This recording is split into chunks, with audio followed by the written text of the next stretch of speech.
Hi guys, मैं अभी Perth में हूँ, सीबीडी सिटी पर्थ सेंट्रल। और अभी मैं जा रहा था, एक बंदे को मैंने देखा हरे कृष्णा बोलते हुए, तो मेरे को इतना अच्छा लगा। तो अभी उनसे बात मैं रिकॉर्ड करके आपको बताता हूँ ये कन्वर्सेशन कैसी रही। Radhe Radhe. Radheradhe. Where are you from? From Krishna. Do you mind if I ask you some questions? Yeah, go for it. What's your name? Ricky Sharma. What's the first thing come in your mind if you hear the word India? Well, when you said that, the first thing that came to mind was the Indian flag. But generally, the first thing that comes to mind usually when I think of India is Krishna, Vrindavan, and the true wealth, the actual wealth, Would you rather have a shiny plastic foam tray that has some rotten fruit in it, that's covered in bugs, but has shiny glossy plastic covering, yeah, and that fruit is not organic, natural, truthful, real, genuine, authentic, and it's artificial material? Or do you want a simple, natural, organic fruit of some sort that's in a paper bag, yeah? And some people are proud of their wealth, like there's wealthy people in India. So they say, like, I've got this shiny, polished looking building, apartment, hotel, I've got I live near the Ambanis, yeah? But that's not the real wealth. The real wealth is the truthful, authentic, genuine, spiritual culture, that's where there's so much, Krishna and all of his avatars, most of his avatars appear in India, so it's a sacred land. Just from breathing the dust, there's Krishna's so merciful, he allows there to be raj in the air, right? Just breathing that. Yeah, I'm from Australia, so I'm not used to the breathing oxygen in India, right? So when all the cars drive on that dust and it goes in there and I breathe that in, I might choke, I might get sick, but that's my purification. If I drink water from the Jamuna, the Ganga, this is sacred water. Yeah, if I get sick, that's my purification. So India is the place I go to for purification. And a lot of they got the what's it called, the mountains in Shimla where you can go skiing and everything, and they got Taj Mahal and other stuff, but that won't fulfill the soul. You, me, everyone is spirit, Atma, spirit. Spirit is permanent, spirit is perfect. We've got devotion, we've got Prem, we've got Anand, we've got bliss, yeah? But we're not the I and my, the false I and my, the false ego, the ahankar, right? When Krishna says aham in the Bhagavad Gita, he's saying I in a perfect way. But in this world, whenever the word I and my is mentioned in the material context, it's always referring to bodily identification. I'm Indian, I'm Australian, I'm 30-something-year-old, straight, male, yeah? But this is the body, so we're not that. We are the spirit soul. How you are in this different land from India still feels so connected with Krishna and his ideology? I think... How's your motivation like behind this? It's Srila Prabhupada. Abhaycharan Bhaktivedanta Swami Srila Prabhupada. He was a very intelligent, learned person, and he had his business, he had his degrees and everything. But he was so sincere as a bhakta, as a devotee of Krishna. And long ago, his Guru Maharaj, Bhakti Siddhanta Saraswati Thakur, told him, go to the Western countries and preach to them about Krishna, right? So Srila Prabhupada, he wanted to renounce. He left everything, became a sannyasi. He left his wealth, his family, his education, everything. And he lived like a simple sannyasi in a temple in Vrindavan called Radha Damodar Mandir. Have you been there? Yeah, Radha Damodar Mandir. He lived there simply, and he was peacefully, just meditate, sing Hare Krishna, hear about Krishna. But his Guru Maharaj wanted him to preach around the world about Krishna. So somehow he begs, like a sannyasi, begs for some coins. He manages to go to Mumbai, where he begs the shipping people, please let me go to America. It's my Guru Maharaj's desire. It's my Guru Maharaj's iksha that I preach about Krishna to the Western world, yeah, to the world. So that not all the wealth is in India, but the world can have the wealth of India, yeah. So then, and the lady at the shipping says, "You're old man. You're like in your 70s. You're such an old man, and you traveling on a ship to America, Pacific Ocean. The waves are so big. You traveling on that ship, you'll die. How can you survive?" And he said, please, and he's begging, please let me go to America. So then she gets convinced and she gives him a ticket to go on that ship. And what does he have with him? 40 rupees. At that time, $8 US. And then he arrives in America, New York, and he has basically nothing except for a small suitcase with some saffron, some santra rang dhoti kurta, yeah, and a typewriter for typing the Bhagavad Gita. He's got some manuscripts, yeah, a little bit of cereal, that's it. And then where to go, right? So then he goes to the park and he takes out his kartals, yeah, and he sings the Hare Krishna mantra, like it, yeah. Hare Krishna,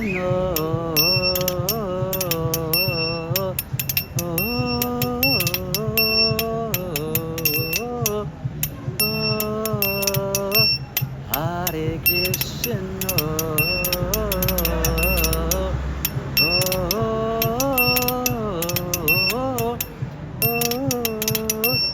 Krishna Krishna, Hare Hare,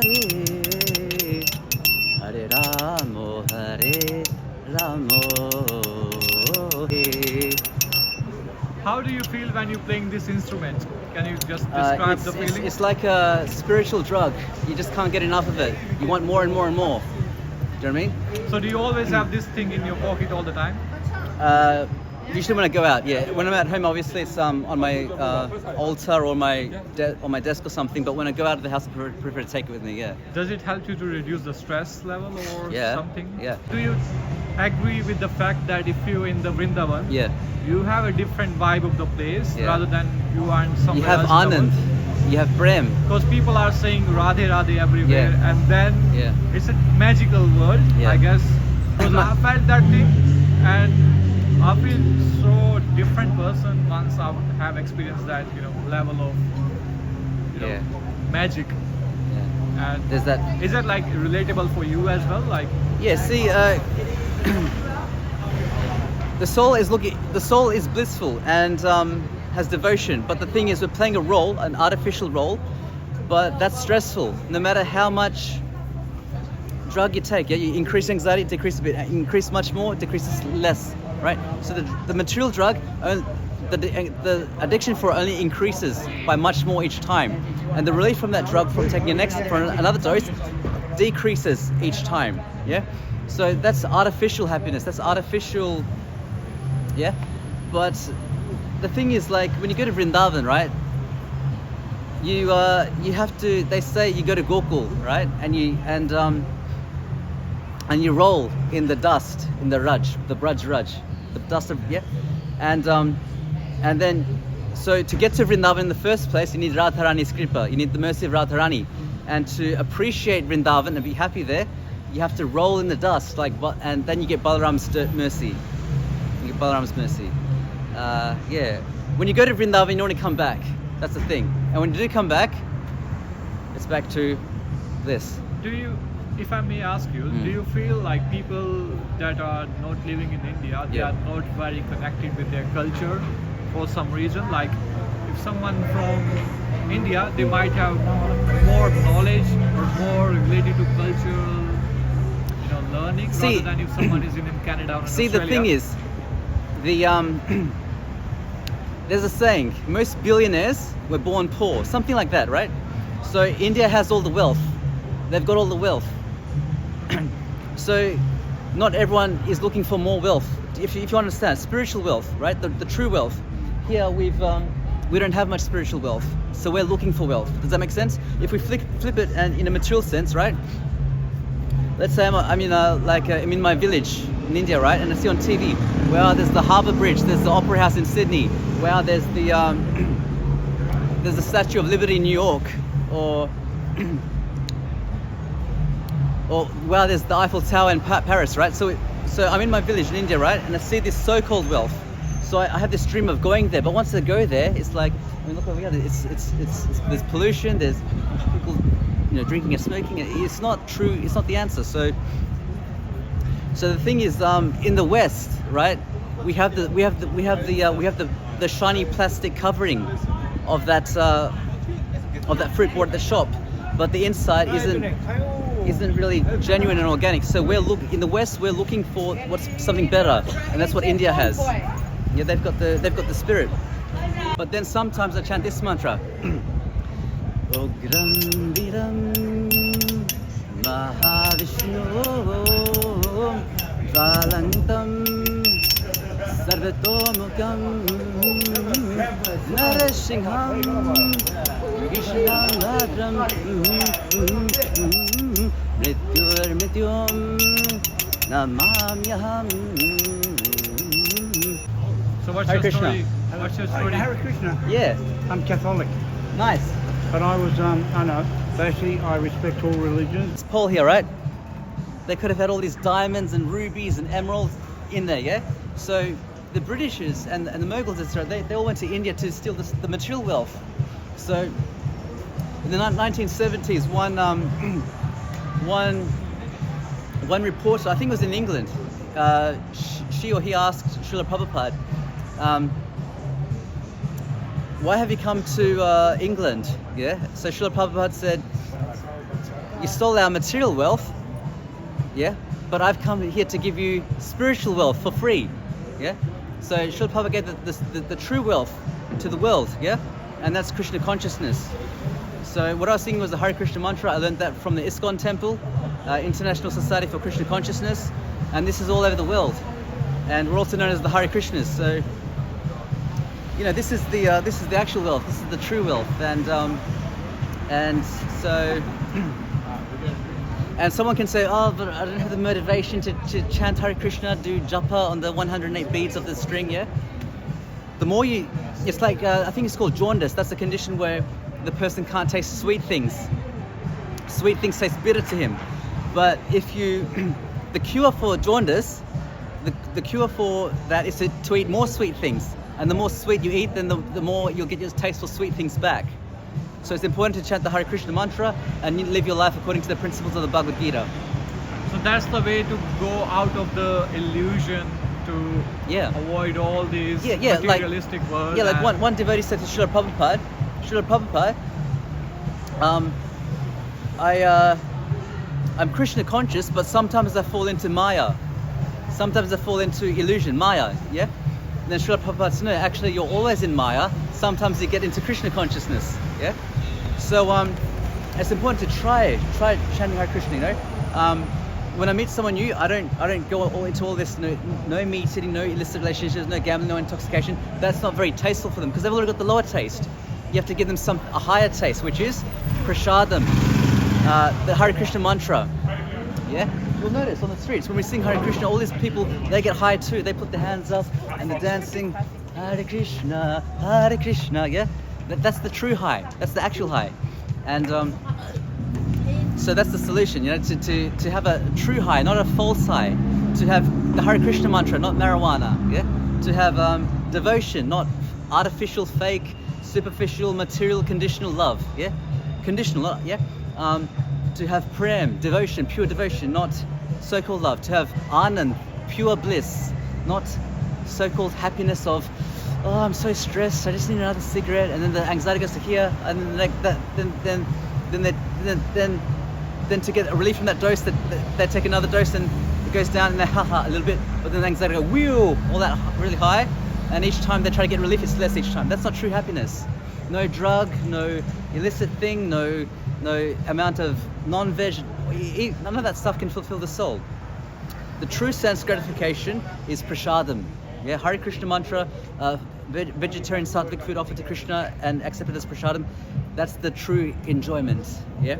So if we practice this, yeah, the diet of prasad and the medicine of the Lord's name, then we return to the Lord. We get discharged from this material jail hospital world. Yeah.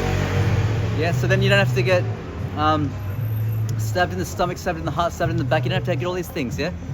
And you know what? Then you can say, what about in Krishna's pastimes? There's all this Gansa, there's this Shishupal, there's this Hiranyakashipu, yeah? These characters are actually performed by eternally liberated souls. Nitya Siddhas. Nitya Siddha means they're eternally liberated. They don't fall down. They're performing a role. So just like we're in this city kind of place, right? Northbridge kind of place, yeah? So, so the material world is like that, but the bhaktas, the devotees from the Hare Krishna temple, they come here and they perform in these nataks, the Ramayan, the Nrsimhadev Leela, the Krishna Leela, yeah? They perform these nataks, they hire a hall, for example, right? They hire a hall and it's a dark place here, right? But there's light in that hall, there's a light on that theatre, and that's what the bhaktas, the devotees, pure devotees, they act as Hiranyakashipu, they act as Ravan, they act as Kansa. But they're not literally suffering, right?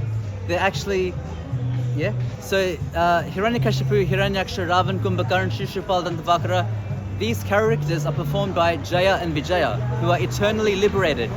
They just come to this world to perform in these leelas, these pastimes. And the reason why the Lord and his eternally liberated associates come to this world to perform in these leelas, these pastimes, is because A, they like to, and B, so that us, those that are interested in Krishna, interested in surrendering, we can learn from their example. So Lord Ram, he is Maryada Purushottama, Krishna, he is Leela Purushottama. We follow Lord Ram by example, and we follow Lord Krishna by instruction. Yeah? So yeah, read about Krishna, Bhagavad Gita, Ramayana, Mahabharata. If you like to read, if you like to hear about it, just like we are, talk about it, yeah?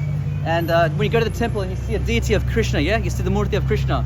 Just from looking at that deity, you're doing arati, you're doing deity worship. That's a form of deity worship, yeah? So those that haven't quite given up their meat eating, illicit things, gambling, intoxication, etc., yeah? If just from going to the temple and seeing the Krishna deity, yeah? They're doing arati of Krishna, yeah?